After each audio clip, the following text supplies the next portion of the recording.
Marianne Vaatstra was only 16 years old. She lived in a small village in the Netherlands in the north, in the province of Friesland, in a rural area made up of several small villages. One of them is Franklista, where on the morning of May 1, 1999, the lifeless body of this young woman, Marianne Vaatstra, was found. She had been sexually assaulted and had a deep long cut on her neck, which was determined to be the cause of death. According to her parents' account, Marianne had gone out the previous night, which was a Friday, and had gone to a nightclub in the town of Colum, which was the most populated place with the most things to do. Yes, she was 16 years old, she was a minor, but we can't look at this case with today's perspective or with a Latin American perspective. That would be irresponsible. What responsibility would the parents have if this happened in Latin America? Letting a daughter or son go to a nightclub in a more distant town and then come back by bicycle? It doesn't sound like a good idea if we look at it, as I mentioned, from a Latin American perspective. We're talking about the late 1990s in Europe, in a country where serious crimes didn't happen, especially not in those rural areas, and it was normal for kids to be out and about, by bicycle even in the early hours of the morning. Also in North Holland as well as in the south at that time there were places called Jack Disco, which translates to youth nightclubs. It was quite normal for teenagers between 15 and 17 years old to go to these places and then return by bicycle, even if they had to ride several kilometers to get home. Marianne's journey began in Colum, where the nightclub was located. Then she crossed Fringelster on her way to the West Ring, where her parents' house was. And on that stretch between those last two towns, Marianne had been attacked by someone. We're talking about a bike ride of just over 10 kilometers, which takes about 34 minutes. And the attack would have happened when there were still 3 to 4 kilometers left to get to her house. The body was discovered once the sun came up, and a neighbor found it in an open field in that rural area. This case was complicated for the police because they were not used to a murder in that area. Therefore, this case became one of the most talked about stories of the time in the Netherlands. The community was in shock and everyone wanted to know who had killed Marianne. A girl who went to school, who had friends, who apparently was seeing a boy, who had dreams of going to college in a bigger city. An ordinary girl from Northern Europe who had a very distinctive style. She wore jeans with simple t-shirts. At that time, Nike was the most popular brand among young people. People listened to dance music and also a style called gabber, which was more hardcore. In fact, Marianne's style was very similar to the latter. Very sporty, with messy hair, sometimes even wearing her hair in braids and with a lot of makeup. There were no social networks or cell phones. Messenger was the way young people communicated, and it was only used when they could connect at home. And MTV was the topic of conversation for all the younger kids when they arrived at school really early. With this, you can more or less imagine what Marianne's lifestyle was like, as well as that of her circle, her friends, and also young people at that time. Bicycles were the symbol of freedom for these young people because most of them got around that way, without fear that something might happen to them. The kids would ride their bikes to visit friends in nearby towns, also to see family, go to shopping centers, to nightclubs at any time. That's how they got around back then. I imagine it hasn't changed much in the rural areas of Northern Europe, but at least back then that's how teenagers got around, on bicycles, sometimes alone. 7 days after the body was found, the funeral was held and a silent procession took place, with thousands of people participating in honor of Marianne. And you know the saying, small town, big gossip. Something was happening in those towns where the crime took place, which drew attention to more than one person. The neighbors were talking and they were furious because they wanted to find out who killed Marianne. Many rumors began to spread, several of which were investigated by the police. Marianne could have been the victim of a teenager she knew. Several minors were under suspicion. Marianne was a girl who had many friends. She also had admirers. Any strange behavior was being watched by the neighbors. Some who knew Marianne mentioned several names. There was a boy who had returned home after the club and might have taken the same route as Marianne. Although it was not mentioned that they had left together, several people claimed that they had left almost at the same time. Just like this boy, there were several others. Some mentioned suitors. They also talked about jealousy and dramas that teenagers might have had at that time. The list was getting longer and longer, and the neighbors kept talking, pointing fingers at whoever they could to try to solve this crime.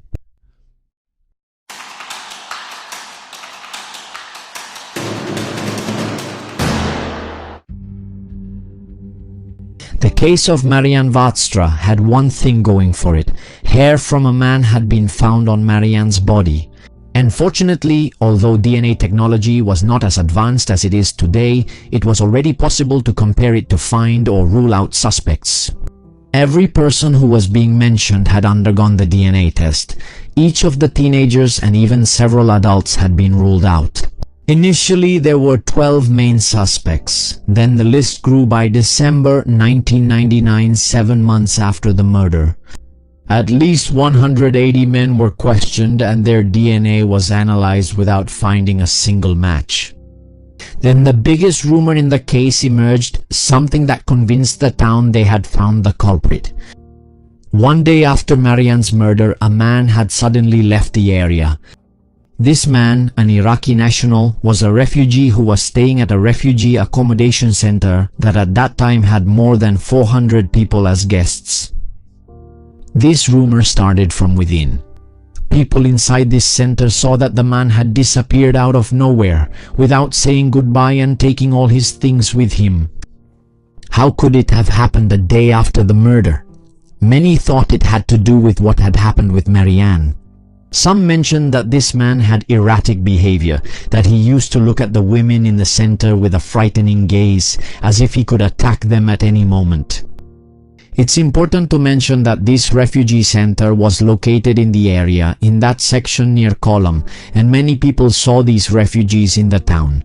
They were people who were seeking political asylum to have a better life in the Netherlands. Many of them were working within the towns, and they lived their normal lives with the citizens of the area, going to the supermarket, some attending classes in schools, and living normally without causing any apparent conflicts with the community. Several things happened after these rumors. The first thing the police found out was that a group of teenagers, it's not known if they were friends of Marianne, but they were angry about everything that had happened, went to the refugee center and tried to get in to vandalize the place. These kids were stopped before they did anything serious, but they told the police they were doing it to get revenge for what had been done to Marianne.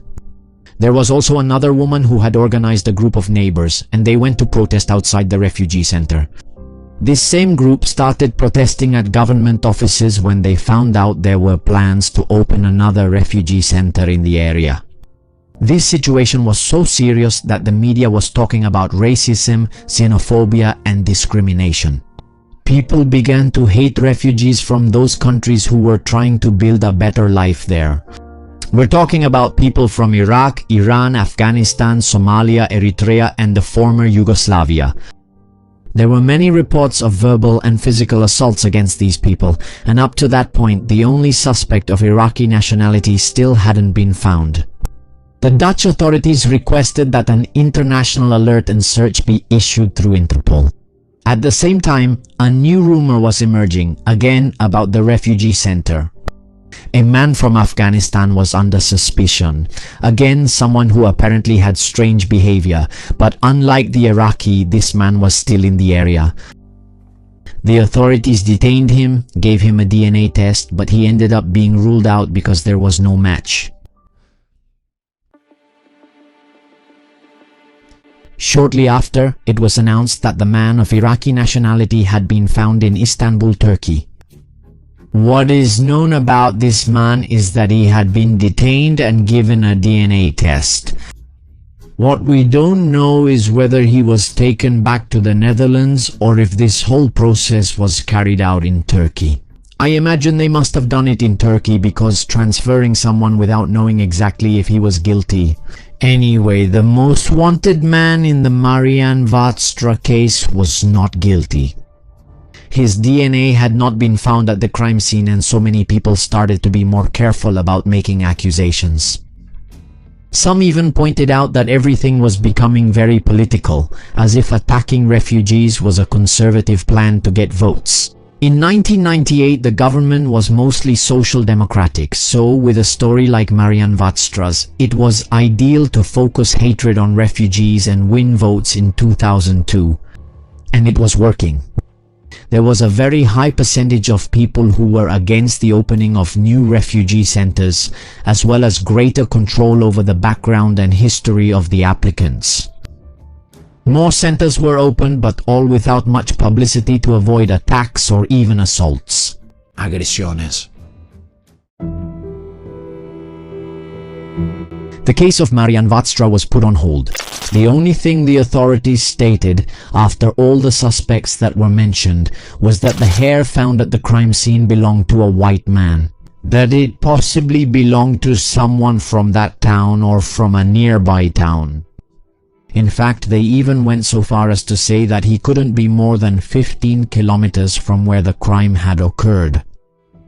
And this really caught people's attention. Why wasn't this information released earlier?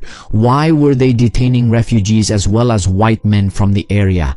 This was what led people to believe that the authorities were more concerned with gaining political influence than actually finding the culprit. If from the very beginning it had been mentioned that the suspect had to be white, dozens of accusations could have been avoided. All they did was harm the investigation and also harm these people. It is estimated that more than 900 men have been questioned and investigated over all the years since the crime occurred, but they were all ruled out after taking the DNA test. The good thing is that this case is now solved. Now let's discuss how this happened.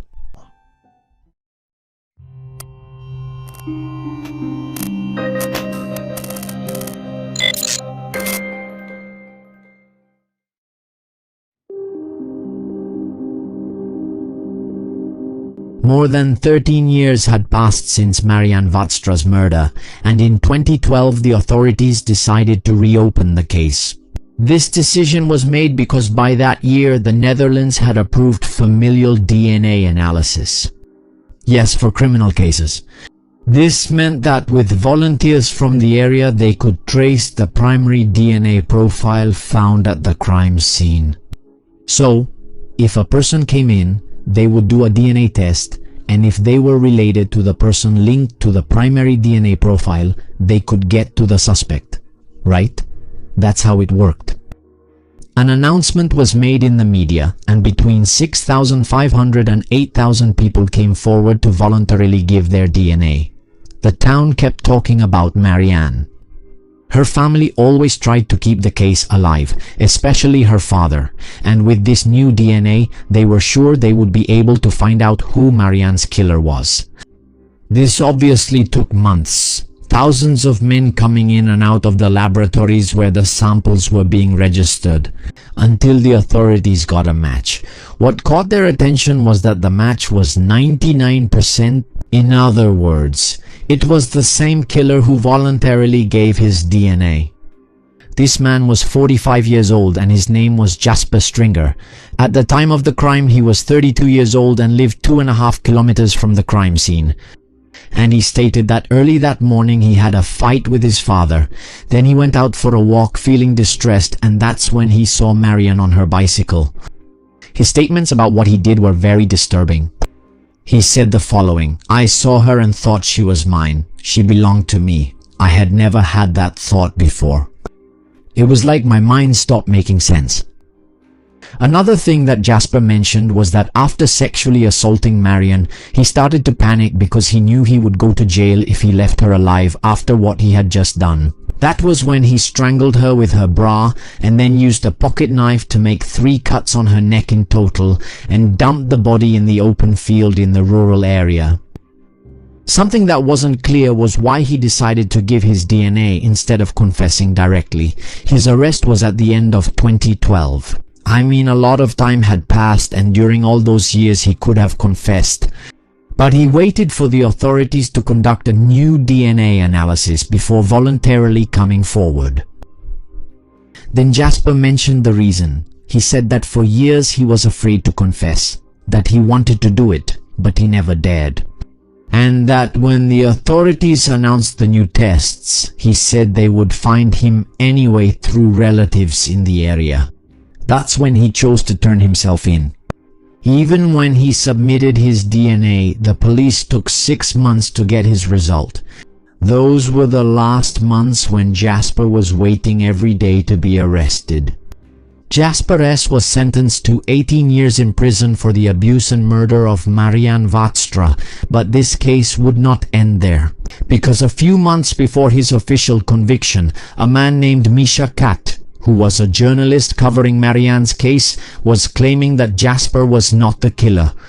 According to his statement, Jasper was a man who was easily manipulated and had a low IQ, and that he was being thrown to the lions, so to speak, by his lawyer, who, according to Misha, was the real killer. This argument apparently arose from the whole issue of the late confession, and also because when Jasper was arrested, the lawyer didn't tell him to keep quiet. Instead, he encouraged him to confess to the act. This lawyer's behavior was also suspicious, and apparently instead of helping his client, he was harming him even more. The truth is, this ended up being declared a conspiracy theory. And Misha Kat, the journalist, was arrested in December 2013 for lying in his statement. So, officially, it was determined that Jasper was the only one responsible, and he is still in prison, serving his last years of sentence in the Netherlands. Something I want to mention is that there are many different details in this case. Some media outlets say one thing and others say something completely different. For example, in one media outlet from that time, they say that the DNA came from hair that was found. But in another, they mention that it was from a lighter, that it was near the body and had the killer's DNA on it. Other media also don't mention the underage suspects, or they talk about more suspects who could have left the refugee center. I just wanted to clarify this because it's a very old case.